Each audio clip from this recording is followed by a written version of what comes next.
जय श्री कृष्णा। आजकल पितरों के दिन चल रहे हैं। पितृ अमावस्या भी आने वाली है।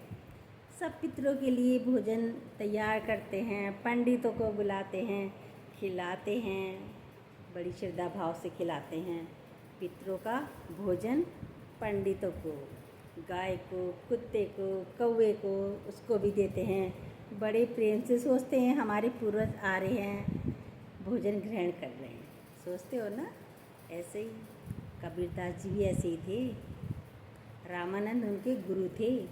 एक दिन रामानंद जी के पिता का श्राद्ध आ गया। सत्संग तो करते ही थे, कबीरदास जी भी सुनने जाते थे, शिष्य थे। रामानंद जी ने सबसे कहा शिष्यों से, जाओ और मेरे लिए ना हमारे पिताजी का कल श्राद्ध है, सब एक एक लोटा दूध लेके आना, खीर बनेगी। भाई ठीक है, सभी को मिलती। सारे शिष्य दूध लेकर आ गए।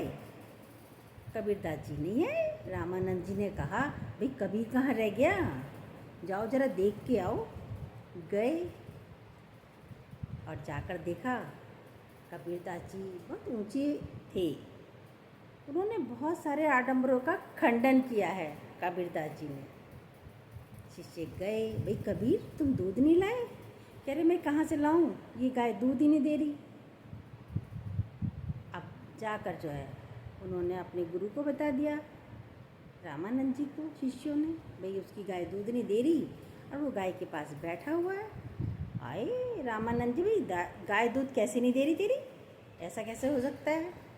रामानंद जी आए, देखा तो गाय तो मरी पड़ी है, एक गाय मरी हुई थी। कबीर उसके पास ही बाल्टी लेके बैठा हुआ था कि भाई दूध दे तो मैं लेके जाऊं। लेकिन कबीर को तो सिखाना था, कबीर को तो पता थी। लेकिन गुरु की भी आंखों की पट्टी खोलने के लिए हम लकीर के फ़कीर होकर चलते रहते हैं। चलना बुरा नहीं है, पर समझना भी ज़रूरी होता है। गुरु आए, कह रहे भाई कबीर तू दूध नहीं लाया? कह रहे गाय गुरु जी कैसे लाता, ये दूध दे तो मैं लेकर आता। कह रही तो मरी हुई गाय है, ये दूध कैसे देगी, ये तो दूध नहीं देगी तुझे। तो कबीरदास जी ने कहा, गुरु जी जब ये मरी गाय दूध नहीं देगी तो आपके मरे हुए पिताजी भोजन ग्रहण करने कैसे आएंगे, ऊपर से या कहीं से भी कैसे आएंगे?